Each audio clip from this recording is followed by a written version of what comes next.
बिस्मिल्लाहिर्रहमानिर्रहीम, अस्सलाम वालेकुम। आप देख रहे हैं प्रोग्राम स्पोर्ट्स 360। मैं हूं आपका मेज़बान अहमद नवाज़। पाकिस्तान की कौमी क्रिकेट टीम अपने वेस्ट इंडीज़ के खिलाफ अब जो T20 कैंपेन है उसका आगाज़ कल करने जा रही है। आप तमाम क्रिकेट के शायकीन को मुझ समेत थोड़ा सा ज़रा जल्दी उठना पड़ेगा, क्योंकि पाकिस्तानी वक्त के मुताबिक सुबह के 5 बजे ये मैच जो है वो खेला जाएगा। T20 इंटरनेशनल की सीरीज़ होगी। 3 मैचेस की सीरीज़ में पाकिस्तान अपना पहला मैच ब्रावड काउंटी फ्लोरिडा में जो है वो खेलेगा। 20,000 की कैपेसिटी है स्टेडियम की। टीम्स के बारे में बहुत बात की गई। प्लेइंग 11 मैं चाहूँगा कि आज हम ज़रा उस पर ज़रूर तफसील में बात करें, क्योंकि बड़ी एक कन्फ्यूजन सी हो गई है कि कौन खेलेगा कौन नहीं खेलेगा। अगर एक को खिलाते हैं तो रेस्ट किसको कराना है, सबसे बड़ा सवाल तो अब ये बन गया।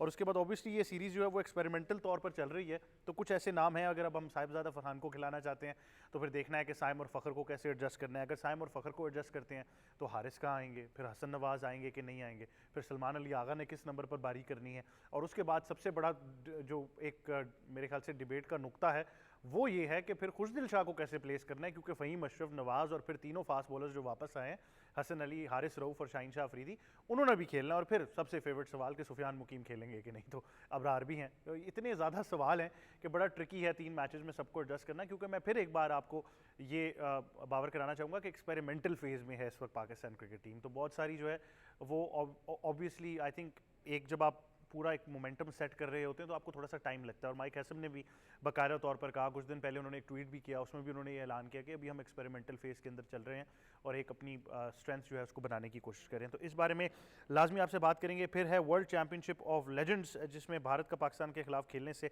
इनकार था और इसकी वजह से पाकिस्तान जो है वो फाइनल में पहुंच गया। एक बार फिर भारत की एकदर्मी जो है वो जारी रही इस टूर्नामेंट के अंदर। लेकिन जो एक दो वीडियोस डिजिटल मीडिया पर आ गई, उन्होंने बहुत ही ज़बरदस्त ऑरा जो है वो बना दिया पाकिस्तान क्रिकेट टीम का। लेकिन ओवरऑल अनबीटन रहे हम, 5 के 5 मैचेस जीते। भारत की अगर बात करें तो वो सिर्फ 1 मैच जीते।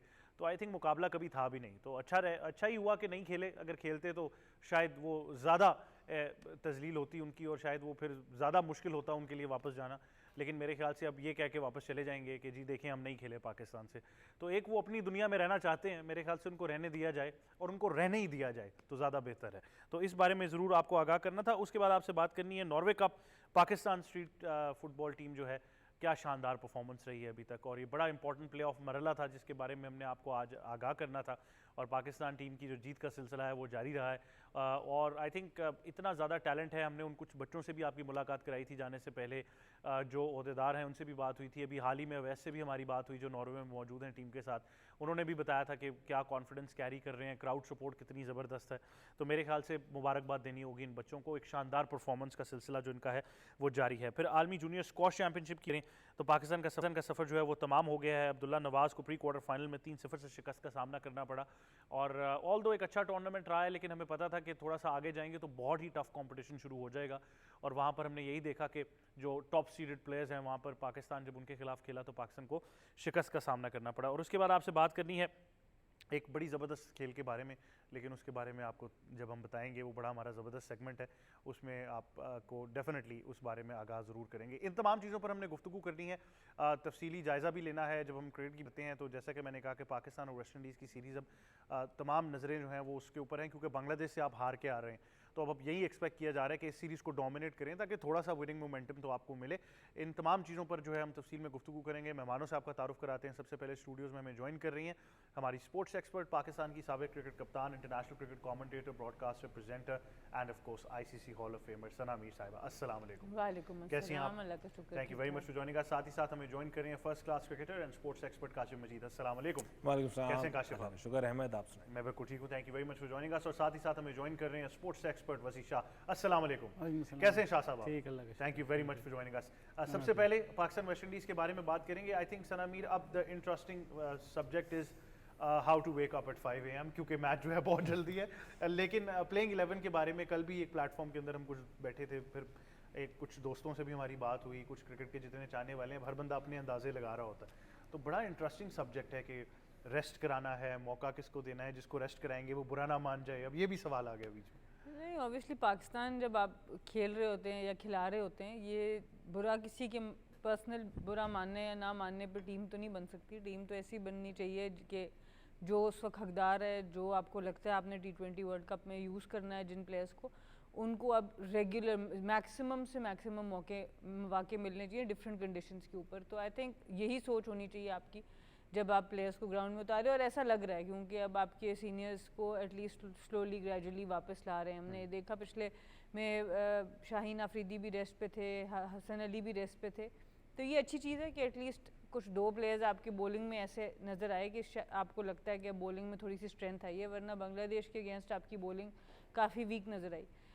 तो वो तो एक अच्छी चीज़ है। अब बाकी देखेंगे कि अब बाकी ओवरऑल जो स्टैंडर्ड्स हैं बैटिंग के वो किस तरह से एडजस्ट करते हैं, क्योंकि बांग्लादेश में हमने स्ट्रगल किया है। पाकिस्तान की विकेट्स पे तो हमारे बैटर्स जो नए हैं ख़ास तौर पे वो बड़ा अच्छा खेले थे, पर जहाँ थोड़ी सी ट्रिकी विकेट थी, जहाँ पे थोड़ा सा ग्रिप कर रहा था बॉल, वहाँ पर हमने स्ट्रगल किया है। तो अब देखना होगा कि अब वेस्ट इंडीज़ में जाके एक सीरीज़ मिल भी चुकी है इंटरनेशनल, अब कोई एडजस्टमेंट नज़र आती है कि नहीं। आखिरी मैच बहुत अच्छा खेले और उसमें मेन कंट्रीब्यूशन साहबजादा की थी, लेकिन बाकी लोगों ने भी अच्छा चिप इन किया।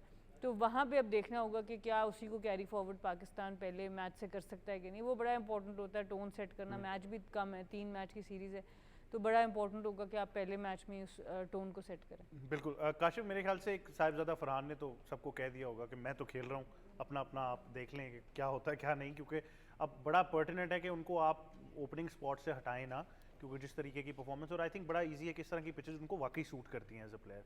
अब बाकी उसके इर्द गिर्द एडजस्ट करने आप। जहाँ तक आपने कहा साहिबजादा फरहान ने कह दिया होगा, तो भाई उनके कहने से कुछ नहीं होता। कप्तान और कोच इकट्ठे होंगे तो उनकी जगह बनेगी, बिकॉज वो कह तो काफ़ी अरसे से रहे। इस पूरे सीज़न की अगर हम बात करें तो उनका कहना बजा भी है। 4 सेंचुरियाँ अमूमन प्लेयर्स के करियर में होती है, उनकी एक साल में, बल्कि चंद ही हफ्तों के दरमियान में 4 सेंचुरियाँ, और उनमें एक इंटरनेशनल सेंचुरी भी शामिल है। और मोस्ट प्रोबेबली लास्ट मैच जो खेला, जिस कंफर्टेबल पोजीशन में वो नज़र आए, कहीं पे भी ऐसे नहीं लगा कि विकेट का वेयर एंड टेयर या विकेट का स्लो होना या वेरिएबल बाउंस या उसका स्पिन, उसकी पेस कहीं पे भी उनको डिस्टर्ब करती नज़र नहीं है। तो मोस्ट प्रोबेबली एक बड़ा स्ट्रॉन्ग केस उन्होंने दोबारा बना लिया। और लास्ट सीरीज़ का आखिरी मैच था, तो मोस्ट प्रोबेबली ये सीरीज़ जब स्टार्ट होगी तो वो पहले मैच में ज़्यादा कंसिडर किए जाएंगे। अच्छा, एक और बड़ा दिलचस्प सवाल है कि साहिबजादा फरहान की, मैं किसी भी प्लेयर की बात करूँ T20 फॉर्मेट में, तो बहुत सारे प्लेयर ना अपने इम्पैक्टफुल होने की वजह से टीम में, लेकिन स्टैटिस्टिक्स शायद उसको इतने ज़्यादा बताते नहीं है, सपोर्ट नहीं करते। अभी मैं एक स्टैट्स पढ़ा था जहाँ पे फ़खर जमान की आखिरी को 20 इनिंग्स में गालिबन को 16-17 की एवरेज है और 121 का स्ट्राइक रेट है, और उसमें अभी तक सिर्फ एक प्लेयर ऑफ द मैच है जो उनके पिछले 1-2 साल की कहानी है। उसके बावजूद में, और आप जब बात कर रहे होते तो फ़खर तो मतलब हमारा कन्फर्म प्लेयर होता है, बड़ा अच्छा है वो इसलिए कि शायद 4 गेंदें रोक लेने की या डॉट खेल जाने के बाद वो जो 5वीं गेंद पे बहुत जोर से मारता है, दैट क्रिएट्स एन इम्पैक्ट। वो अल्टीमेटली वो स्टैटिस्टिक्स में सिर्फ एक छक्का ही आता है, बट वो इम्पैक्ट जो है वो शायद बॉलिंग पे या फील्डिंग पे या अपनी टीम के हौसले पे बहुत पता है, यार ये तो बहुत जोर से मारा भाई, ये विकेट आसान है। सो शायद वो इस किस्म का प्लेयर है, but eventually statistics do matter, और हमें इस तरफ भी देखना है। और जहाँ तक बैठाने और खिलाने की बात की, आई गेस ये बड़ा ही अच्छा सवाल भी है और बड़ा पॉजिटिव सवाल भी है कि किसी को भी खिला दो वो मैच रेडी है। ये बड़ा इंटरेस्टिंग हो गया। आई थिंक इतनी लाइक फॉर लाइक अब रिप्लेसमेंट्स हमें नज़र आ रही हैं कि आप हर मैच में डिफरेंट कॉम्बिनेशंस तो ट्राई कर लेंगे, और ऑब्वियसली आपने सीरीज़ जीतनी भी है तो थोड़ा सा ज़रा बड़ा केयरफुल रहना पड़ेगा। लेकिन वैसे आप किस तरह इस कैंपेन को देख रहे हैं? वेस्ट इंडीज़ भी ऑस्ट्रेलिया से हार के आया है, पाकिस्तान बांग्लादेश से हारा हुआ है। ओवरऑल सलमान अली आगा लगता यही है कि टीम को मुत्तहिद रखने में कामयाब रहे हैं, तो किस तरह देख रहे हैं सीरीज़ को? बिस्मिल्लाहिर्रहमानिर्रहीम, बहुत शुक्रिया। देखें, जब बात आती है कि चांसेस देने की, आप प्लेयर्स को रोटेट करने की, हम लास्ट टाइम भी यही बात कर रहे थे, लेकिन आप देखें कि साइम अयूब की कितनी परफॉर्मेंसेस हैं और वो हमेशा ही टीम का हिस्सा होते हैं एज़ कम्पेयर टू जिस तरह फ़खर ज़मान की इन्होंने बात की, but he is comparatively better than Saim Ayub. लेकिन आप जब भी ड्रॉप करते हैं, आपने बांग्लादेश के ख़िलाफ़ पहले भी ड्रॉप किया तो फ़खर ज़मान को ही ड्रॉप किया, उनके पीछे PSL की परफॉर्मेंसेस थी, लेकिन आपने फिर भी उन्हें ड्रॉप किया। साइम अयूब का आप चांस दिए जा रहे हैं, और उनकी एक नो लुक शॉट है। You need 2 fielders on the ground, एक स्क्वायर लेग पे फील्डर होना चाहिए और एक फास्ट बॉलर या स्पिनर जो भी हो, तो he will give you the wicket. तो इन चीज़ों के अंदर हमें डीपली एनालिसिस करना पड़ेगा कि कौन प्लेयर कहाँ पे खेलना पड़ रहा है। मैं उस दिन सना मैडम को सुन रहा था कि देखें, आप पुश करते हैं जहाँ पे फ्लैट पिचेस होती हैं, वहाँ पे आप 170 180 के लिए भी जाते हैं स्ट्राइक रेट, लेकिन वहीं पर अडेप्टेबिलिटी जब आती है कि आप देखते हैं कि जहाँ पे हमें एवरेज स्कोर ही 150 चाहिए, 145 में हमारा काम हो जाएगा, तो फिर आपको उस वक्त जो स्ट्राइक रेट है वो 170 नहीं चाहिए, उसको आपने नीचे लाना होता है। और वही चीज़ लैग कर रही है हमारे जो प्लेयर्स हैं। अब तीनों मैचेस में आप अपने प्लेयर्स की शॉट सिलेक्शंस देख लें, आप किसी अच्छे बॉल पे कोई प्लेयर, मुझे नहीं लगता कि एक प्लेयर भी, यू नेम इट, कि कोई अच्छे बॉल पे कोई एक प्लेयर आउट हुआ हो। सब ने अपनी विकेटें खुद दी हैं, कोई इम्प्रोवाइजेशन के चक्कर में, कोई छक्का मारने के चक्कर में सर कहीं और जा रहा है, बॉल कहीं और है और आप मिड विकेट पे कैच दिए जा रहे हैं। तो अब जब स्लो पिचेस पे खेलते हैं तो ज़रूरी नहीं है कि आपने छक्के ही मारने हैं, आप रन आउट बॉल भी जा सकते हैं। और ये दिखाया उनके इमोन ने भी और जाकिर ने भी। जब उन्होंने 50 किया तो उन्होंने कोई 20 बॉलों पे 50 नहीं किया था, उन्होंने ही 40-42 बॉलों पे 50 किया। तो जब ऐसी चीज़ें आती हैं, फिर स्ट्राइक रेट्स की बात, मैंने एक और प्लेटफॉर्म पे ये सारे स्ट्राइक रेट्स रखे थे कि ये लास्ट 20 इनिंग्स को छोड़ दें, फ़खर जमान का करियर स्ट्राइक रेट 130 का है, इम्फिटस देना होता है खुशदिल शाह ने, उसका करियर स्ट्राइक रेट 104 का है। तो आप कहाँ जा रहे हैं, आई डोंट नो। हमारे नंबर्स बड़े कंफ्यूजिंग है, बट आई थिंक नंबर्स इतने बाजुकात इंटरेस्टिंग हो जाते हैं कि वो पूरी डिबेट ही किसी और तरफ ले जाते हैं। अभी मैं आपको एक इंटरेस्टिंग स्टैट बताऊं, ऑल दो थोड़ा ऑफ टॉपिक हो जाएगा, कि अभी जो आखिरी टेस्ट मैच की अगर बात करें इंग्लैंड इंडिया की, तो शुभमन गिल 5 में से 5 टॉस इस सीरीज में हार चुके हैं। 15 कंसेक्यूटिव टॉस इंडिया हार चुका है, बड़ा क्रेजी नंबर है। लेकिन 5 के 5 टॉस, आज तो बल्कि बड़ा इंटरेस्टिंग था कि ओली पोप और शुभमन गिल दोनों अभी तक टॉस नहीं जीते हुए थे, तो दोनों में से एक की आज जो लॉटरी लगनी थी। शुगर है सिक्का खड़ा नहीं हो गया। सिक्के का पता लगाया जाए वैसे मेरे ख्याल से। ये हो सकता है। ये बड़ा इंटरेस्टिंग। हमने उस बॉल का भी पता लगाना था जिसमें चिप थी, वो तो नहीं मिली, लेकिन चले सिक्के का पता लगा। सिक्का कहीं ना कहीं हमें मिल जाएगा। तो ये बड़े क्रेजी नंबर्स हमें नजर आते हैं। अच्छा, आई थिंक वो डिबेट अगर फिर भी सेटल हो जाए टॉप ऑफ द ऑर्डर, वो लोअर मिडिल ऑर्डर में वहाँ पर डिबेट और ज़्यादा इंटरेस्टिंग है। उसकी वजह यह है कि पाकिस्तान फ़हीम अशरफ को बैक कर रहे हैं as an allrounder. Hussain Talat तो स्क्वाड में है ही, लेकिन obviously not the first priority. अब Mohammad Nawaz is also there, उनको भी बहुत ज़्यादा बैक किया जा रहा है, बल्कि he is playing above Faheem Ashraf. तो वो आई थिंक वो दैट नंबर 5-6 की ग्लू जो है वो वहाँ पर है। और फिर नीचे हसन शाहीन और हारिस अगर आते हैं तो वो भी मेरे ख्याल से बड़ा इंटरेस्टिंग सब्जेक्ट होगा, क्योंकि इरफान खान न्याजी नहीं थे ना पिछली सीरीज़ में ना इसमें। तैयब ताहिर, कामरान गुलाम के बारे में तो कोई बात ही नहीं कर रहा, वो तो गायब ही हो गए एकदम से। तो वो अब बड़ा इंटरेस्टिंग है कि फ़हीम अशरफ, मोहम्मद नवाज, खुशदिल शाह, क्योंकि खुशदिल को भी अब एडजस्ट करना है। हाँ जी, क्यूरियस केस ऑफ हाँ।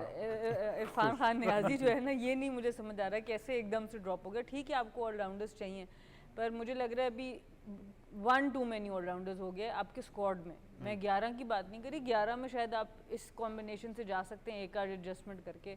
जो आखिरी मैच में आपने 11 जो कॉम्बिनेशन खिलाया वो ठीक है, पर हुसैन तलत अनफॉर्चुनेटली मुझे ऐसी कोई नहीं याद उनकी परफॉर्मेंस के मैं कह सकूं कि T20 में उनकी जगह बनती है 15 के स्क्वाड में पाकिस्तान लेवल पर। हाँ, वनडे स्क्वाड में शायद उनकी परफॉर्मेंसेस ज़रा बेहतर हैं डोमेस्टिक लेवल पर, तो आहिस्ता आहिस्ता उस तरफ अगर वो कभी आप देखें उनको कि किसी प्लेयर की एज अ बैकअप स्क्वाड में आप रखना। बट मेरे ख्याल से T20 के लिए बहुत से ऐसे ऑलराउंडर्स बाहर बैठे हैं जिनको आप ये कह सकते हैं कि उस नंबर पे जाके जहाँ बारी आनी है, 6ठे नंबर, 7वें नंबर, 8वें नंबर पर, और 2 ओवर अगर आपने कराने हैं, तो उस तरह के ऑलराउंडर्स और हैं जो इससे बेहतर उस जगह पर जाके कारकर्दगी कर सकते हैं, क्योंकि टॉप 5 में तो आपने उनको खिलाना नहीं। बिल्कुल।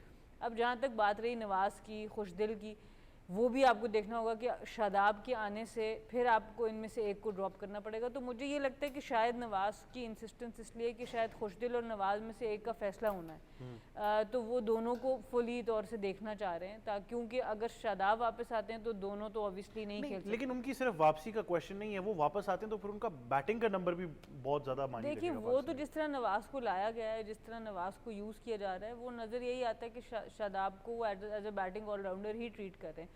हम जो मर्जी कह ले, क्योंकि देखें आपको ये भी समझना होगा माइक हैसन इस्लामाबाद यूनाइटेड के साथ बहुत अरसा रहे हैं, और जो वो पोटेंशियल शादाब का देखते हैं वो शायद बाकी लोग ज़रा डिफरेंट नज़र से देखते हैं। तो मुझे यही नज़र आता है कि उन लोगों का जो एक नज़रिया है वो यही है कि शादाब को as a batting allrounder use करें। उसके अलावा ये कॉम्बिनेशन मुझे टीम का समझ नहीं आएगा अगर वहाँ से उनको चेंज किया जाता है। अगर शादाब ने भी आके 7वें नंबर पे बारी करनी है तो फिर आपकी टीम का कॉम्बिनेशन नहीं बनता। तो अब क्योंकि आप सलमान अली आगा भी हैं, वो उस तरह से बॉलिंग कर नहीं रहे, तो ये बड़ा ट्रिकी हो गया आपका ये मिडिल ऑर्डर, जिसकी वजह से एक स्पेशलिस्ट फिर मिस हो जाता है, या फास्ट बॉलर या एक अच्छा स्पिनर। इस जो एक्स्ट्रा ऑलराउंडर्स हम खिला रहे हैं उसकी वजह से मिस हो जाता है। हंगामा हो जाएगा अगर मैंने ये बात की, लेकिन अब करनी पड़ेगी कि कहीं ये ना हो कि वो एडजस्ट करते करते कप्तान की जगह ना बने टीम में। नहीं, वैसे हमने बात ठीक की है। अमूमी तौर पे हम तारीख देखें ना तो पाकिस्तान के हर उस प्लेयर को जिसको टीम में निकालना होता है कप्तान बना देते हैं, तो ये तो हम बहुत सालों से देख रहे हैं। बट एक लफ्ज़ यूज़ हो माइक हैसन, देखिए हमारे यहाँ बड़ा प्रॉब्लम ये है कि हमारी चूँकि अपनी सोच ओवर द ईयर्स डेवलप नहीं हुई, हम जो कोच लेकर आते हैं और ख़ासतौर पे अगर वो गोरा हो तो फिर हम सारी उसकी मान लेते हैं और 2-3 सीरीज़ के बाद हमें बिल्कुल नापसंद आ जाता है। माइक हैसन जब आए उन्होंने यूटिलिटी प्लेयर का तस्करा किया और ये कह दिया कि बाबर भी एक शोशा छोड़ा कि बाबर भी अगर विकेट कीपर बन जाए तो टीम में आएगा। इस वक्त अगर टीम कॉम्बिनेशन को देखें तो 8 तो बॉलर खेल रहे हैं सिर्फ, वो इसलिए कि वो सारी यूटिलिटी क्रिकेटर्स हैं। थोड़ी बहुत बारी कर ली, थोड़ी बहुत मतलब अब न्यूजीलैंड को अगर सोचें तो डैनियल विटोरी कभी नंबर 9 पे होते थे, कभी ऑस्ट्रेलिया के खिलाफ ओपन कर लेते थे। तो शायद माइक हैसन उस थॉट प्रोसेस को लेके आए हैं कि आज भी पाकिस्तान की टीम में वो तजुर्बा जारी है कि बाकी नीचे के 2 या 3 बॉलर छोड़ दो, कोई किसी लम्हे भी बारी कर सकता है, ऐसी एक टीम तश्कील देने की कोशिश की जा रही है। उसमें हम भूल जाते हैं कि क्रिकेट स्पेशलिस्ट का गेम भी है, तो ऐसा ना हो कि हर जगह का जो हर पोजीशन का जो स्पेशलिस्ट है वो मिस हो जाए। और ख़ास तौर पे इस वक्त मिडिल ऑर्डर के स्पेशलिस्ट की अगर बात करें तो हसन नवाज को हम टिक मार्क कर देंगे कि जी अगेंस्ट स्पिन, जैसी स्पिन स्टार्ट होगी हसन नवाज को भेज दिया जो उनका बड़ा काम है, बिकॉज स्पिनर्स के अगेंस्ट अच्छा गिरे। फास्ट बॉलर तो हमने बिल्कुल उनको 0 ही देखा है। 10 या 11 इनिंग्स में उनके 6 तो 0 हैं, वो सारे फास्ट बॉलर्स में। हम आगा सलमान को टिक कर देंगे एज ए स्पेशलिस्ट, जो स्पिनर्स को भी अच्छा खेल लेता, फास्ट बॉलर्स को भी अच्छा खेल लेता। बाकी स्लॉट अब खाली हो गए और जब हम शादाब का तस्करा करते हैं तो शायद इतनी बड़ी जो पोजीशनिंग की जा रही है वो इसलिए भी की जा रही है कि शादाब अगर बॉलिंग ना करें तो वो एक बैटर और फील्डर के तौर पे आराम से एडजस्ट हो जाते हैं। लेकिन मैंने और आपने ये भी फैसला करना है ना कि हमें शादाब एज अ बैटर चाहिए, एज अ बॉलर चाहिए। देखिए ना, अभी माइक हैसन ने ये फैसला कर दिया जब उन्होंने 8 बॉलर खिला दिए और 8वां अगर शादाब है तो 7 परफॉर्मेंस दे दें। और अगर जिस दिन, देखिए ये हमें अंदाजा है क्रिकेट में जिस दिन कुट लग रही हो और 7 बॉलरों को कुट लगे उस दिन 8वें को भी लगी जाएगी, ठीक है। तो इसलिए उस दिन शादाब को अगर कुट लग भी गई तो बाकियों का एनालिसिस देके फैसला हो जाएगा यार सबको लगी, इसको लग गई तो क्या, क्योंकि यूनाइटेड अपने मॉडल में भी उनसे ऐसा भी हुआ है कि ओवर नहीं भी करवाए, 2 ओवर या बिल्कुल नहीं करवाए। ठीक है। सो ये वो मॉडल है कि जहां पे Shadab as a batter and as a fielder. और एक बड़ी इंपॉर्टेंट है, हम शायद सना भी इस बात को एक्नॉलेज करेंगे कि एक वो बंदा जिसने मुसलसल शोर डाल के रखा होता है फील्ड में, जिसको हम क्रिकेट में कहते हैं जगा के रखा होता है, वो बंदा बड़ा जरूरी है कि जो 20 ओवर्स के लिए चिन अप रखे पूरी टीम की। और मोस्ट प्रोबेबली ये रोल सलमान खुद, मैं कहने लगा था आपका वो कप्तान, खुद और शादाब। और अगर ये दोनों 2 मुख्तलिफ इंतहाओं में फील्डिंग कर रहे हो तो बीच के 9 फील्डर जो वो जाग के रह रहे मतलब जिसने बाबर को जुगत मार दी स्लिप में खड़े हुए, तो वो हसन अली भी काफियों पे भारी है। हसन अली तो खैर सबसे ही मेरे ख्याल से वो हैं। वैसा। ये 3 हॉट स्पॉट्स में अगर ये 3 खड़े हो गए ना तो बीच के 8 फील्डर जाग जाएंगे। मैं तो यकीन करें ये सोचता हूँ कि ये 2-3 बैठे हों और माइक हैसन उनसे बात कर रहे हो तो वो माहौल कैसा होगा बीच में। मैं तो ये नहीं समझ पा रहा इतनी, क्योंकि mic Hesson has a poker face, तो आप कहीं से अंदाजा नहीं लगा सकते हंस रहे हैं, सीरियस हैं, वो नहीं पता चलता आपको। नहीं, वो पाकिस्तान के जब से कोच बने उनकी फेस पे एक्सप्रेशन आने शुरू हो गए। अब वो पोकर फेस नहीं रहे। तो कुछ अर्से और तक मेरे ख्याल से और भी बड़ी चीज़ों का इंकशाफ हो जाएगा। बट वैसे ये बड़ा क्यूरियस केस है। बट देखें, वो कोई डाउट नहीं है कि Shadab on is given day match winner है, ये तो हम सबको पता है, इन एंड आउट होते रहते हैं टीम में। लेकिन जैसा इन दोनों मेहमानों ने भी फरमाया, आपकी क्या राय है कि उनको फिर एडजस्ट कैसे किया?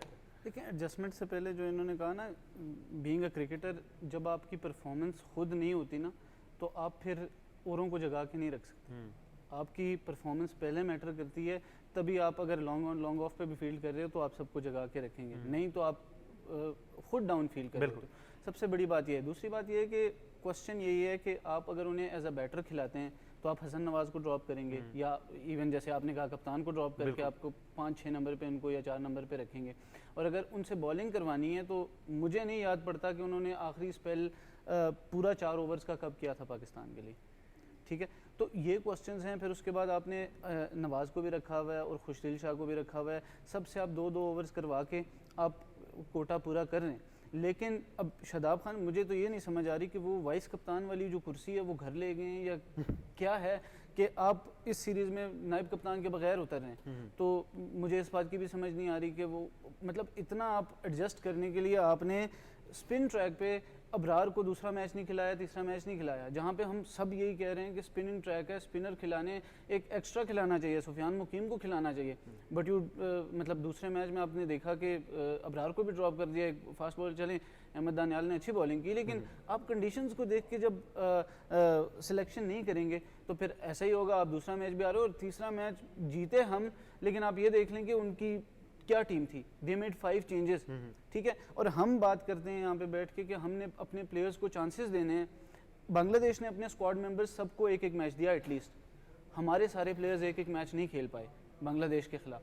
तो हम जो एग्जाम्पल सेट कर रहे हैं वो यही है कि कोई प्लेयर आएगा, उसकी जगह अगर कोई बहुत अच्छा भी होगा तो उसको हमें निकाल के हमने शादाब को या बी इट एनीवन, ठीक है, हमने उसको रखना है। और सेकेंडली जब आप हसन नवाज़ की बात करते हैं, देखिए मैंने उन्हें क्रिकेट खेलते हुए देखा है, he have never batted even one down, ठीक है, आप उन्हें 5वें नंबर पे बारी करवा रहे हैं, जब उनका बल्ला चल जाता है, जैसे इन्होंने कहा कि स्पिनर्स लगे हों तो कुछ रन्स वो बना लेते हैं। अब आखिरी T20 में भी उनके पास अच्छा चांस था कि वो फिनिश करें गेम को, लेकिन वो वही जल्दी के चक्कर में वो फिनिश भी नहीं कर पाए। और 6 ज़ीरोज़ हैं उनके, ठीक है, स्ट्राइक रेट आपका बहुत ज़्यादा होगा, 160 के अराउंड है उनका स्ट्राइक रेट, लेकिन आप एवरेज देख लें कि 16-17 की एवरेज है, तो 17 runs at the back end of the innings जब आपको चाहिए, जहाँ पे 35-40 रन्स चाहिए आपको 20 बॉलों पे, वहाँ पे आपका जो हार्ड हिटर है या जिसने इम्फिटस देना है वो अगर आपको रन्स नहीं करके दे रहा तो दैट कॉजेज प्रॉब्लम्स। बिल्कुल ऐसे ही है। मैं एक बात कहूँगा, आप समझ जाएंगे, आपने कुर्सी की बात की कि वाइस कप्तान की कुर्सी किधर है, तो शायद आप इसको एक और एंगल से देखें कि शायद वाइस कप्तान ही इस वक्त एक्टिंग कप्तान है और कप्तान की कुर्सी घर गई हुई। तो ये आने वाले वक्तों में बड़ा कुछ हो सकता है पाकिस्तान क्रिकेट में, और ये मेरे ख्याल से ये तो बोझ डाला गया स्क्रीन्स की तरफ से, तो वो बिल्कुल आप ठीक है। हाँ, तो ये बड़ा इंटरेस्टिंग हो जाएगा, लेकिन नॉनदलेस आई थिंक थोड़ा सा जल्दी ज़रूर उठिए, सीरीज़ देखें। बड़ी इंटरेस्टिंग इसलिए है कि वेस्ट इंडीज़ भी ऑस्ट्रेलिया से हार के आ रही है और बड़ा मज़ा आने वाला है सीरीज़ के अंदर। कुछ मज़ीद चीज़ें शामिल करेंगे। सबसे पहले तो एक बार फिर नई चीज़ नहीं है कि भारत ने हमसे खेलने से इनकार कर दिया काशिफ भाई, और हम फाइनल में पहुंच गए। लेकिन कल जो वीडियो आई शाहिद आफरीदी की, वो बड़ा मज़ेदार था। वो मैंने वीडियो शेयर की तो हमारी एक कॉलीग है हमारी टीम में भी, उस्मान जावेद, उन्होंने नीचे कमेंट किया मुफासा लाइन किंग का रेफरेंस दे तो वो वाला रेफरेंस दे दिया गया उसको। आई गेस ऐसा होना था, ये प्रेशर उन्होंने खुद से बिल्ड किया। और मुझे बड़ा ऑड लगता है कि ये अभी ये सारे किसी न किसी शो में बैठेंगे ना, तो पाकिस्तान टूर्स की यादें भी शेयर कर रहे होंगे, अपनी दोस्तियां शोएब अख्तर और शाहिद आफरीदी से गिनवा रहे होंगे, शोएब मलिक से बहुत ही मोहब्बत जगा रहे होंगे, और न जाने क्या क्या ये किसी भी जगह पे बैठ के कर रहे होंगे। और फिर ये वही लोग हैं कि जो कि मैच खेलने से बरमला इजहार भी कर रहे हैं कि हम नहीं खेलेंगे। तो या वो झूठ है या ये झूठ है, दोनों में से कोई एक स्ट्रेटेजी झूठ पे मबनी है। और अगर हम भारत का ज़रा जायज़ा लें सियासी लिहाज से, तो ये जो मैच ना खेलने की जो वजूहत दी जा रही हैं ये ज़्यादा झूठ लगती हैं। बिकॉज हरभजन जब पाकिस्तान का तस्करा करते हैं या शाहिद अफरीदी के किस्से सुनाते हैं या शोएब अख्तर से अपनी दोस्तियां बता रहे होते हैं, तो वो निस्बतन हमें सच लग रहा होता है। और पाकिस्तान से खेलने से इनकार और फिर अफरीदी खेलेंगे तो मैं नहीं खेलूँ जैसी स्टेटमेंट्स जो हैं धावन या इनकी तरफ से आना, ये झूठ है। और ये झूठ से ज़्यादा प्रेशर है जो इन प्लेयर्स पे डाल दिया गया, और इवेंचुअली उनको वॉकआउट कर जाना पड़ा। और वॉकआउट आज कर लिया तो शायद ये भी देख रहे हैं कि एशिया कप में क्या होगा। वहाँ खेल रहे हैं, वहाँ श्योरिटी दी है कि हम खेलेंगे, मैं यही तो हैरान हूँ। देखिए वो श्योरिटी हमें शायद इसलिए भी नजर आती है कि वो आईसीसी की बैनर के नीचे है। ये एक प्राइवेट सी लीग थी जो हम चले for the sake of fun देख रहे थे, वो आईसीसी के बैनर के नीचे है। मुझे बड़ा हैरत हुई जब मुझे सुना कि वॉकआउट कर गए। शायद मोहल्ले की क्रिकेट में भी सेमीफाइनल में वॉकओवर नहीं मिलता, हमें एक अच्छी क्रिकेट में मिल गया। सो अनफॉर्चुनेट है बहुत ज़्यादा। ये इन सबको जब घर से निकले थे तब सोच के निकलना था कि वहाँ पाकिस्तान से पहला मैच है और दोबारा भी मैच आ सकता है। मुझे लगता है ये सोचे समझे बगैर निकल आए थे और वहाँ जाके उन्हें एहसास हुआ ये तो फंस गए। हाँ नहीं, आपको ये भी तो नहीं लगता कि कहीं परफॉर्मेंस बेस फंस गए हों? जब उन्होंने देखा कि ये तो जीतते ही आ रहे हैं, तो हम अगर हार गए तो शायद वापस जाना और मुश्किल हो जाएगा। देखिए ये सारे वो क्रिकेटर्स हैं कि जिन्होंने हमारी बड़ी पीक देखी हुई है, और शारजा और फिर उसके बाद चैंपियंस ट्रॉफी, न जाने कहाँ कहाँ हमने इनके साथ बहुत बहुत बुरा किया है। तो इनके लिए कदम नया नहीं था पाकिस्तान से हार जाना। ये जरा अगर मैं इसमें कुछ ऐसे भी हैं हरभजन की अगर मैं बात करूँ, चूँकि लेजेंड्स हैं सारे पुराने, तो इन सब ने पाकिस्तान से मुसलसल हारने वाली स्ट्रीक बहुत देखी हुई है। अब मुझे ये लगता है कि ये जो सियासी प्रेशर्स क्रिकेट के नाम पे डाल दिए जाते हैं, प्लेयर बेचारे बर्दाश्त नहीं कर पाए। बिल्कुल, और शायद एक या दो प्लेयर्स का ही इशू था, या फिर वो कामरान अकमल के स्टंप से डर गए, वो इतना आउटस्टैंडिंग स्टंप हो गया, ये भी कुछ पता नहीं है। लेकिन इस बारे में हमने पहले भी बात की थी और हमें यही था कि शायद सेमीफाइनल में मान गए खेलने के लिए, लेकिन फिर दस्तबरदार हो गए। और मेरे ख्याल से अब मैं इस पर क्या कहूँ, अब ठीक है हम फाइनल खेलेंगे। बहुत इंटरेस्टिंग है। अगर आप देखें तो युवराज सिंह जब प्रेस कॉन्फ्रेंस में आए एंड पे, तो उन्होंने कहा नहीं हम किसी टीम को ऐसे नहीं जाने देंगे, और ये वो सारी बातें की। और उसके एक दिन के बाद फिर इन्होंने ये बयानबाजी कर दी। सो ये अगेन मैं यही कहूँगी कि प्रेसिडेंट बहुत गलत है। स्पोर्ट्स में इस तरह की चीज़ नहीं होनी चाहिए, और आइंदा मुझे लगता है आईसीसी को और बाकी सबको अपने रूल्स को थोड़ा मॉडिफाई करना होगा, क्योंकि अभी आपको डायरेक्ट जो है वो वॉक ओवर मिल जाता है टीम को अगर कोई टीम शो अप नहीं करती। बट एक और टीम का बड़ा नुकसान हुआ है, वो इंग्लैंड की टीम है इस वक्त कि अगर आप देखें तो टेबल पे इंडिया के बाद वो पॉइंट्स पे थी, या मेरे ख्याल से गालिबन उन्हीं का बनता था। तो आपने ना सिर्फ पाकिस्तान को का मैच जब रोका तो पाकिस्तान को नुकसान तो नहीं हुआ, वो तो चले गए आगे, नुकसान हुआ फैंस का, नुकसान हुआ स्पॉन्सर्स का, नुकसान हुआ ऑर्गेनाइजर्स का, और नुकसान हुआ जो चौथी टीम, जो पांचवी टीम थी जिसको आपने सेमीफाइनल से पहले बाहर हुए। तो या तो फिर आगे के लिए इनको रूल्स अब रखने पड़ेंगे कि अगर इंडिया इस तरह की चीज़ों पे आ गया, वो स्पोर्ट्स को मिक्स कर रहा है, तो फिर एटलीस्ट मैच तो हो। जिन्होंने टिकट्स खरीदे हुए थे, जिनका एक प्लान था, आपने पूरा प्लान किया होता है, ऑर्गेनाइजर्स का इवन बिल्कुल ऑर्गेनाइजर्स, तो at least there something to show. मतलब आप नहीं चाहेंगे कि ग्राउंड में विदाउट एज ए प्लेयर, मैं तो कभी नहीं चाहूँगी कि मैं कोई मैच खेले बगैर सेमीफाइनल या फाइनल खेलूँ, उसका मज़ा नहीं आता। आप चाहते हैं कि आप जीतें, प्रूव करें, फिर आगे जाएँ। सो ये it's not a good president what they have set, और इसका अब प्रेशर ज़रूर डलेगा मज़ीद एशिया कप के ऊपर। अभी तक तो इस तरह का प्रेशर नहीं था, पर कल भी मैं जो वीडियोस देख रही हूँ, अब इनकी पार्लियामेंट में जो बात हो रही है, जो सब कुछ हो रहा है, वो नज़र आता है कि प्रेशर बहुत ज़्यादा है इंडियन प्लेयर्स पे। और अगर आप देखें तो प्लेयर्स कौन है ज़्यादातर, मुसलमान प्लेयर्स, सिख प्लेयर्स, सबसे ज़्यादा वो बात कर रहे हैं, यूसुफ पठान कर रहे हैं, इरफान पठान कर रहे हैं, हरभजन कर रहे हैं, क्योंकि सबसे ज़्यादा प्रेशर इन लोगों पे हर वक्त प्रूफ करने का, जी लॉयल्टी प्रूफ करें। सो ये एक बड़ी एक अजीब सी इसका टेस्ट जो है ना, आफ्टर इफेक्ट, वो इतना अच्छा नहीं है। आपको स्पोर्ट्स को नहीं मिक्स करना चाहिए। मैं तो WCL के ऑर्गेनाइजर से मुखातिब होते हुए उनको ये ज़रूर रिक्वेस्ट करूंगा कि अगर वो आगे सीजन्स कराते हैं तो मैं और काशिफ भाई इस बात पे मुत्तफिक हैं कि इंडिया की जगह जिम्बाब्वे के लेजेंड्स को वापस बुला लें, वो ज़्यादा मज़े की टीम बन वो ज़्यादा अच्छे हैं।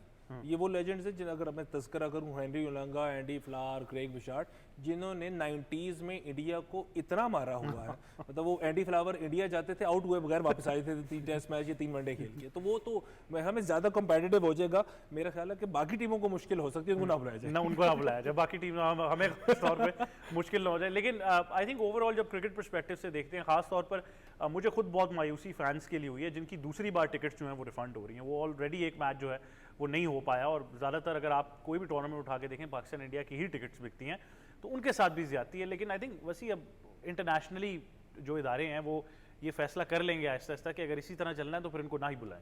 एग्जैक्टली ये चीज़ होगी। देखें, वो अपनी जंग में जो सुबकी उनको हुई है वो उसको छुपाना चाहते हैं। और दूसरी, जिस तरह लॉयल्टी की बात, वो हमारे एक रहनुमा थे, उन्होंने 1947 में ये कह दिया था कि you will have to prove your loyalty. जो इंडिया में रह रहे हैं उन्हें अपनी लॉयल्टी पूरी ज़िंदगी करनी पड़ेगी। और वो देखें, वो अब बात सामने आ रही है कि वही नहीं खेल रहे, और शाहिद अफरीदी तो उनके गले की हड्डी बने हुए। ठीक है, जब वो खेलते थे, हरभजन को 5 छक्के, ठीक है, एशिया कप वाले छक्के, अश्विन वाले आपको याद होंगे। तो ये चीज़ है कि सियासत इंडिया हमेशा करता है क्रिकेट के अंदर, और हम ही बड़ा दिल करके हमने पहले अपनी टीम्स भी भेजी। जिस तरह हमने 2016 में टीम भेजी, उन्होंने कहा हम आएंगे, लेकिन वो फिर नहीं आए। एशिया कप हाइब्रिड मॉडल, ये फर्स्ट टाइम ऐसा हुआ कि हमने थोड़ा सा स्टैंड लिया और हमने अपनी टीम्स, पहले विमेंस वर्ल्ड कप का भी जो स्केड्यूल आया वो भी हमारे मैचेस कोलंबो में होंगे। फिर उसके बाद इंडिया से एशिया कप पूरा हो गया वहाँ पे, और there is no question about it कि इंडिया इतने बड़े टूर्नामेंट से बाहर जाएगा, नेवर, वो नहीं जा सकते। और इसमें पैसे की बात नहीं है, दीज आर द रूल्स जो ICC ने सेट किए हैं, वो हैं। लेकिन जब आप इस तरह की लीग्स करते हैं, और जिस तरह इन्होंने कहा कि लीग है, तो फिर उसमें हर कोई अपनी मर्जी करता है। लेकिन मैम ने जिस तरह कहा कि आपको पहले से रूल्स सेट कर लेने चाहिए। चलिए, अगर इंडिया नहीं खेल रहा तो इंग्लैंड को खिला दें, वेस्ट इंडीज़ भी तो है, 2 टीम्स तो हैं और अवेलेबल भी हैं, तो वो खिला देनी चाहिए। लेकिन आपने पहले से रूल्स अगर नहीं सेट किए, और फिर आपको पता भी है इंडिया का और जो चीज़ें पीछे हुई हैं, लेकिन बात वही है कि आप इतनी बड़े प्लेयर्स से, अब देखें कि हरभजन, शिखर धवन, युवराज सिंह, ये वर्ल्ड कप विनर्स हैं। आप इनसे इस तरह की चीज़ें एक्सपेक्ट नहीं करते कि आप पहले से ये कहें कि यार ये तो इनकार कर देंगे, तो हम, क्योंकि क्रिकेटर को तो क्रिकेट चाहिए होती है एट एनी कॉस्ट, तो हम एक्सपेक्ट नहीं करते कि आप इस तरह करें। और ये बहुत सॉरी सिचुएशन है फॉर द क्रिकेट फैंस। जैसे आपने कहा कि देखें, स्पॉन्सर्स, पैसा, ये सेकेंडरी होता है। Cricket, being a cricket fan, हमें एक अच्छी क्रिकेट देखने का ज़्यादा एक शौक़ होता है, तो वो जब नहीं होती तो बिल्कुल नेक्स्ट जनरेशन वहाँ पर आई, बच्चे आए, फैमिलीज आई। मैंने देखा, वीडियोस में भी देखा कि वो कितने बेताब थे। खास तौर पर इंडियन फैंस शायद अफरीदी के ऑटोग्राफ के लिए बेताब थे, बल्कि कुछ इंडियन फैंस ने तो कामरान अकमल से उनका ग्लव भी मांगा कि जी एक ही ग्लव हमें दे दें। तो मतलब इतनी ज़्यादा फ़ैन फॉलोइंग पाकिस्तानी प्लेयर्स की थी। लेकिन एक और इसमें इंटरेस्टिंग सवाल है, वो ये है कि वो हमने ऑन लाइटर नोट ज़्यादा ही लाइटर हो गए। नहीं मेरा मेरा ख्याल है ये हम पहले इस बात को ज़रा ख़त्म कर लें, मैं और सना दोनों से। वो फैंस जानने हैं जिन्होंने कामरान से मांगा है ग्लव्स, वो स्टंपिंग के बाद मांगा है, वो देखना चाह रहे हैं क्या है। मोस्ट प्रोबेबली उन्होंने इसलिए मांगा है कि चेक तो करें कि इसमें कितने को सुराख है कि आज तक बॉल फंसा क्यों नहीं। अच्छा, वो अब वही बात होगी कि हम ये लाइटर साइड पे डिस्कस कर रहे थे कि अब इंडिया ये ना कहते हम अमेरिका के साथ नहीं खेलेंगे, तो यूएसए से नहीं खेलना इंडिया ने। लेकिन देखें, मैं आपको बताऊं, इस सारी पूरी कैंपेन में एक कैरेक्टर को मैंने सबसे ज़्यादा मिस किया, वो थे शुएब भाई। अगर शुएब भाई वहां पर होते ना तो ये और नेक्स्ट लेवल तक बात शोएब भाई ने अभी भी बाहर से छोड़ा तो नहीं है उनकी वीडियोस चली जा रही है। और वो एक पुरानी वीडियो हरभजन की लगा दी है ना कि हम वॉक ओवर दे दें, हमें क्या जरूरत है खेलने की, हमारी टीम के बारे में कहते शोएब भाई ने चला दी वीडियो। शोएब भाई तो उनको कौन रोक सकता है। वो बड़ा एक लीथल सा पर्सपेक्टिव है, लेकिन आई थिंक बड़ा मज़ा आता अगर मैच होता।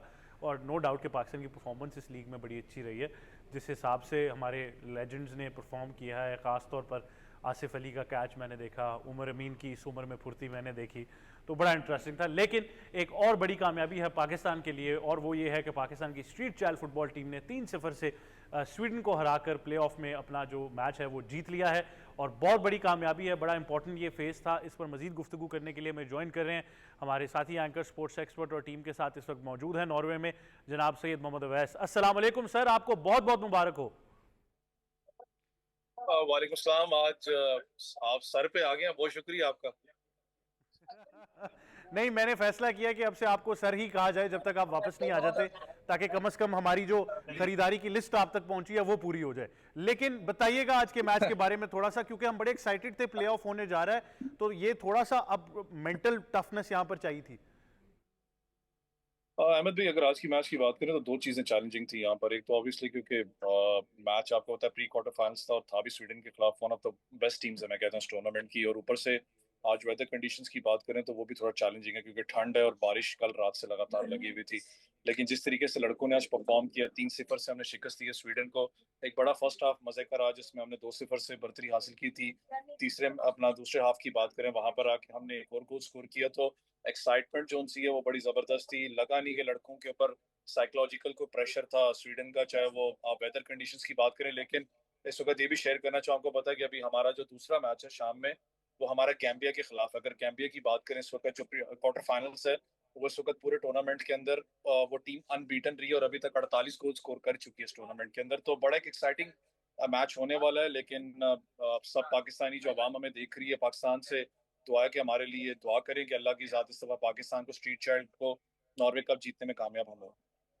इंशाल्लाह हमारी भी यही दुआ और उम्मीद है। मुझे थोड़ा सा ये ज़रूर बताइएगा कि टैक्टिकली जब आप एनालाइज करते हैं तो कौन से एरियाज हैं जहां पर आपको लगता है कि थोड़ा सा ज़रा ज़्यादा फोकस करना पड़ेगा?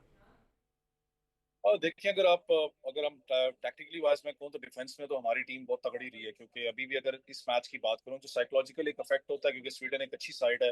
वहाँ पर फुटबॉल की बात करें तो खास करके लोअर अपना अंडर 17 अंडर 19 कैटेगरी के ऊपर बहुत तगड़ी साइड्स वहाँ पर खेली जाती है। और जो अगर हम अपनी बात करें, ऑब्वियसली वहाँ पर थोड़ा सा एज आपको फुटबॉल के अंदर है।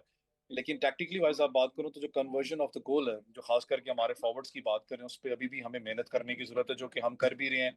उनको हर एक प्लेयर को जो उनसे उसको प्लान का पता है कि हमने फर्स्ट हाफ के अंदर, सेकंड हाफ के अंदर किस प्लान और किस एग्जीक्यूशन के साथ चलना है। तो इम्पॉर्टेंट है कि जिस तरीके से एक अच्छी बात जो थी वो ये है कि पूरी टीम जेलअप आपको नजर आ रही है, क्योंकि जो टीम हमेशा कहते हैं कि जेलअप स्क्वाड आपको नजर है, वो ज्यादा आपको खतरनाक नजर आ रहा है, और वो आपको नजर आ रहा है। इन कंडीशंस की बात करूं, टीम्स की बात करूं, तो आपको ऐसा को लग नहीं रहा कि लड़के ज्यादा साइकोलॉजिकली प्रेशर के अंदर आपको नजर आ रहे हैं। एंजॉय करें गेम को, सबको अपनी रिस्पॉन्सिबिलिटी पता है कि हमने कैसे लेके चलना है। लेकिन एक बड़ा मैच है गैम्बिया के खिलाफ, जैसे मैंने कहा कि अनबीटन इस टूर्नामेंट के अंदर है, और दुआ भी अल्लाह करे कि हम कामयाब होकर सेमीफाइनल के लिए क्वालिफाई करें। बिल्कुल ऐसे ही है। और मैं एक बार फिर आपसे ये सवाल तो हमने आपसे पहले भी पूछा था, लेकिन आज जो क्राउड का तासुर था वो क्या था, क्योंकि ये बड़ा अहम मरहला था जिसको आप जीते हैं। फुटेजेस क्योंकि अभी थोड़ी देर बाद मीडिया पे वैसे चल ही रही हैं। आज बहुत बड़ी तादाद थी अवाम की, पाकिस्तानी अवाम की बात करें कि जहाँ हम 3-4 हज़ार की बात करते हैं, तो आज बल्कि उनको प्रॉपर जो उनसे अपनी पुलिस फोर्स मंगवानी पड़ी थी सिक्योरिटी के लिए, इतनी बड़ी तादाद थी। और अभी बल्कि मैच से हम वापस जा रहे हैं क्योंकि शाम में मैच है यहाँ पर, तो मुझे फायदा कमिश्नर है उनकी, वो हमें मिली थी। उन्होंने कहा था कि एक्सपेक्टेड आपका क्राउड क्या है, क्योंकि हम इतने ज्यादा क्राउड के यहाँ पर आदी नहीं है। तो जो एक्सपेक्टेड क्राउड है इस वक्त, अगर अपना क्वार्टर फाइनल्स की बात करूं, जो यहाँ पर पाकिस्तान के डिफरेंट पेजेस बने हुए सोशल मीडिया पे, जहाँ पर सोशल मीडिया की गैदरिंग्स वगैरह होती है, तो एक्सपेक्टेड क्राउड जो हमें कहा गया वो है अराउंड 8,000 से 10,000 लोग आज मैच देखने आएंगे। तो एक पाकिस्तान की, मैंने कहा ना कि सब जलाली परचम है, उसको हम रिप्रेजेंट कर रहे हैं। यहाँ पर जो पाकिस्तानी कम्युनिटी है जिस तरीके से हमें सपोर्ट कर रही है, लड़के भी परफॉर्म कर रहे हैं, तो एक डिफरेंट आपको एटमोसफियर यहाँ पर नजर आता है कि जैम पैक क्राउड होता है, लड़कों को पंप अप करते हैं। तो बस दुआ करें, अल्लाह के साथ खैर करें, इंशाल्लाह हम लोग क्वालिफाई करें सेमीफाइनल के लिए। और ये मैं कहता हूँ कि इन बच्चों के लिए खाली फुटबॉल नहीं है, जैसे हम कल भी बात कर रहे थे, इन लड़कों के लिए आने वाले जो खास करके जो साल हैं, आने वाला जो वक्त है, इनके लिए ये कैरियर डिफाइनिंग भी है। क्योंकि बड़े टूर्नामेंट्स के अंदर बड़ी टीम्स को जब आप शिकस्त देते हो तो आपका जो एक कॉन्फिडेंस लेवल है, जो आपका एक एक्सपीरियंस है, वो एक्सपोजर आपका बढ़ता जाता है। यहाँ पर है लड़के, दुआ करें अल्लाह के साथ परफॉर्म करें बस ये लोग। बिल्कुल ऐसे ही है आई थिंक। लेकिन एक चीज़ चलें, ऑप्टिमिस्टिक है कि इस बार आपको ड्रैगन फ्रूट के लिए सिक्योरिटी नहीं लेके जानी पड़ी, लेकिन वो खैर जब आप वापस आएंगे तफसील में जायजा लेंगे। बहुत शुक्रिया, thank you very much. Syed Mohammad Awais हमें ज्वाइन कर रहे थे, बड़ी कामयाबी सना, तो I think he is very of course I think बड़ी अच्छी बात है। हमने कल भी जिक्र किया, स्पोर्ट्स बहुत ज़रूरी है यंग बच्चों के लिए, और बड़ा अच्छा ये काम कर रहे हैं। और सबसे बड़ी बात है, ये बच्चे हर साल जब भी इनको मौका मिलता है ये परफॉर्म करते हैं। पूरी साल ये सोचते हैं कि हमने नॉर्वे कप खेलने जाना है, उसकी तैयारी में मेहनत की जाती है कोचेस की तरफ से भी, प्लेयर्स की तरफ से भी। तो बहुत अच्छा साइन है कि हमेशा ग्रास रूट लेवल पर अगर आप किसी स्पोर्ट को पसंद करना शुरू कर दें और उसमें परफॉर्म करना शुरू कर दें तो चांसेस बढ़ जाते हैं कि आप उसको एक करियर भी बना सकते हैं। बट पाथवेज आगे से होने बड़े ज़रूरी हैं कि कैसे ये आगे जाएंगे आपके मेन स्पोर्ट में, और आपकी मेन जो टीम है उसका पाथवे अब कितना डेवलप्ड है और नहीं है, वो बड़ा इंपॉर्टेंट है। But at this level I think this is great news. Absolutely. A lot of good news has been coming. Volleyball में हमने देखी अभी स्ट्रीट चाइल्ड अच्छा परफॉर्म कर रही है, इस पर भी मैं चाहूँगा आप थोड़ा सा अपना व्यू पॉइंट दे दें। और साथ ही साथ हमारे जो जूनियर स्क्वॉश प्लेयर्स हैं वो आगे नहीं प्रोग्रेस कर सके, लेकिन overall they had a good tournament as well. पहले फुटबॉल की अगर हम बात कर लें तो सम ऑफ माई स्टूडेंट्स वर दे, कुछ गए, और जो एक्सपोजर है इटसेल्फ, जो वहाँ पे जाके खेलना है, जो टीम्स के साथ कंपटीशन है, जब गए थे वो एक डिफरेंट पर्सनालिटी थे, लेकिन जब आए तो जो वो कॉन्फिडेंस उनके अंदर मौजूद था, क्योंकि वो भी इंटरनेशनल प्लेयर्स थे, वो इंटरनेशनली खेल कर आए हैं, वो पाकिस्तान को रिप्रेजेंट करके। सो अब उनका जो करियर है, जैसे सना ने कहा ना, हम पाथ पे डिफाइन करना है कि अब ये नेक्स्ट क्या होगा इनके लिए।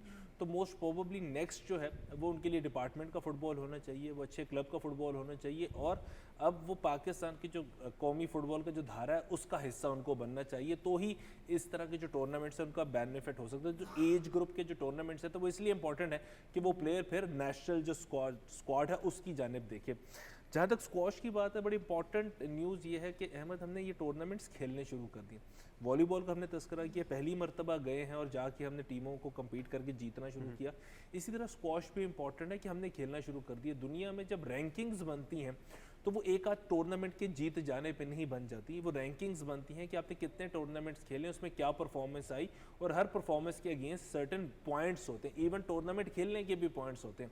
हम जो स्क्वॉश में बहुत पीछे चले गए थे, इसलिए नहीं गए कि हमारे प्लेयर्स बहुत बुरे हो गए थे कि हम 100s में भी नहीं आ रहे और फर्स्ट 200 में भी नहीं आ रहे। हम इसलिए चले गए बिकॉज इंटरनेशनल कंपटीशन खेलने हमारी तरफ से ख़त्म हो गए थे। अब हमने दोबारा से खेलने शुरू किए तो उम्मीद है कि बहुत जल्द हम टॉप 10 में मौजूद होंगे। और टॉप 10 प्लेयर्स की बात करें अहमद, कोई भी किसी दिन ऑन द गेम डे किसी को भी जीत सकता है। तो जो पाकिस्तान के लिए ब्रिटिश ओपन या मैं कहूँगा इवन ऑस्ट्रेलियन ओपन, कोई भी जो टाइटल होगा वो बहुत ज़्यादा दूर रह नहीं गया कि विद इन ईयर और 2 जो है वो पाकिस्तान उस रेस में होगा कि वहाँ पे वो कोई भी पाकिस्तान का प्लेयर जो वो टाइटल जीत सकता है। तो बड़ा फॉर्चुनेट है हमारे स्पोर्ट्स के लिए कि वो इंटरनेशनल इवेंट्स खेल रहे हैं। रैंकिंग बनेगी, हमें अंदाज़ा है जब अच्छी रैंकिंग होती है तो ड्रॉज भी अच्छे बन जाते हैं, ड्रॉज भी आसान आ जाते हैं। पहले जो है 1 सिटी टीमों से मैच आता है, आहिस्ता आहिस्ता आपको बड़ी टीम्स मिलती हैं। सो ये फॉर्चुनेट है पाकिस्तान के लिए इस गवर्नमेंट में कि थैंक यू वेरी मच कि हम इंटरनेशनल इवेंट्स खेल रहे हैं। बिल्कुल ऐसे ही है। शो के इख्तिताम की तरफ जाते हुए मुझे बताया गया कि उस दिन मैंने एक एडवेंचर स्पोर्ट्स पिक की थी, तो आज आपने कोई फ़नी स्पोर्ट मेरे लिए निकाल ली। ऑब्वियसली देखिए, अब आप मुझे बॉलिंग कराएंगे तो मैं भी तो आपको आऊँगी बॉलिंग कराने। तो अब आई थिंक अब आपके लिए बाउंसर है कि आपके लिए जो स्पोर्ट हमने सिलेक्ट किया है वो अब देखिए। बिल्कुल ठीक। सना मीर ने जो मेरे लिए स्पोर्ट सेलेक्ट की है वो आइए मुलाहिजा फरमाते हैं कि वो क्या है। आप ये वीडियो देखिए ताकि मुझे भी पता लगे कि मैंने आगे अपनी करियर डेवलपमेंट में किस चीज़ पर काम करना है।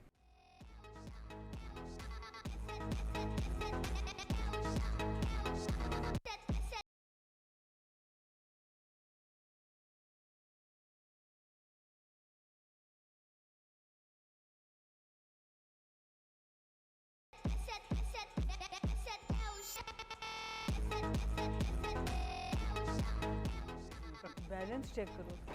जी बिल्कुल, पिलाटेस ये कर रही हैं और कोर स्ट्रेंथ जो है वो मैंने दिखानी है। बस आप इशारा कर दिया अब आपने, और आपने पीछे वालों पे ध्यान नहीं करना, आपने आगे वाले पे ध्यान करना है। एक और चीज में मैं ऐड कर दूं, अहमद, जितनी को फिजिक्स मुझे आती है, जितना ये कॉर्नर पे खड़ा है ना, अगर आप इस वेट के साथ इस कॉर्नर पे खड़े तो कश्ती पीछे से खड़ी हो जाएगी। तो ये इसके लिए ये वेट भी बड़ा जरूरी है। बिल्कुल बिल्कुल ऐसे ही है। और ये बड़ा और हम बिल्कुल बॉडी शेमिंग का इधर कोई वो नहीं कर रहे प्लीज। हमें अहमद ऐसे ही बहुत अच्छा लगता है, बट आप ऐसा कर सकते हैं डांस इस गेम के लिए जरूरी है, आपकी नहीं। उन्होंने अपने आप को लीगल लॉ सूट से सेव कर लिया, उन्होंने कहा मैं तो इस सेव गेम का तस्करा किया। बिल्कुल। लेकिन आप ओवरऑल देखिए, ये बड़ा पुराना ट्रेडिशन है, फ्रॉम द 1600s ये बोट रेस के ऊपर ऐसा डांस होता है ताकि जो चीयर किया जा सके, जितने भी लोग पार्टिसिपेट करें।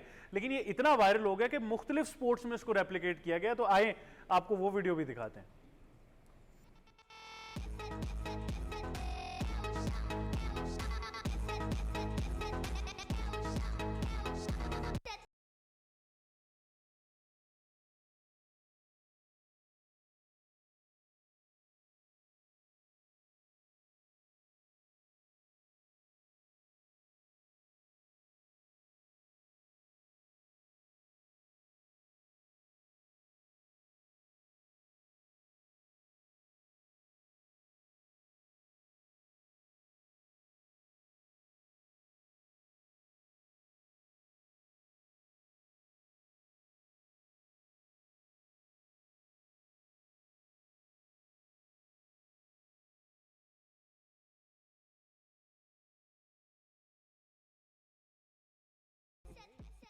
जी तो दे यू हैव इट, आपने देख लिया कि कितना ज़्यादा ये पॉपुलर हो चुका है मुख्तलिफ स्पोर्ट्स में।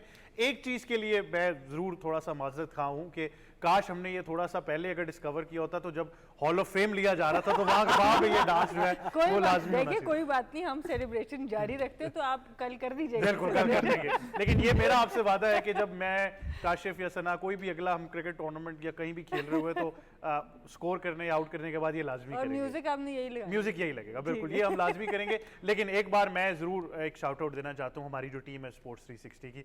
आपको लाजमी एक शाउट आउट मिलता है क्योंकि बहुत ही ज़बरदस्त इंटरेस्टिंग चीज़ है जो काफ़ी दिनों से हम अपने ऑडियंस के लिए लेकर आ रहे हैं। But this was absolutely fantastic, so I think a big thank you to the team of sports 360। और आप तीनों का भी बहुत शुक्रिया कि आप हमें ज्वाइन कर रहे थे। यही था आज का प्रोग्राम। आई होप आपने ज़रूर इन्जॉय किया होगा। जब आपसे अगली दफ़ा मुलाकात होगी तो कुछ मज़ीद खबरें शामिल करेंगे। मुझे और टीम को दीजिए इजाज़त। अल्लाह हाफ़िज़।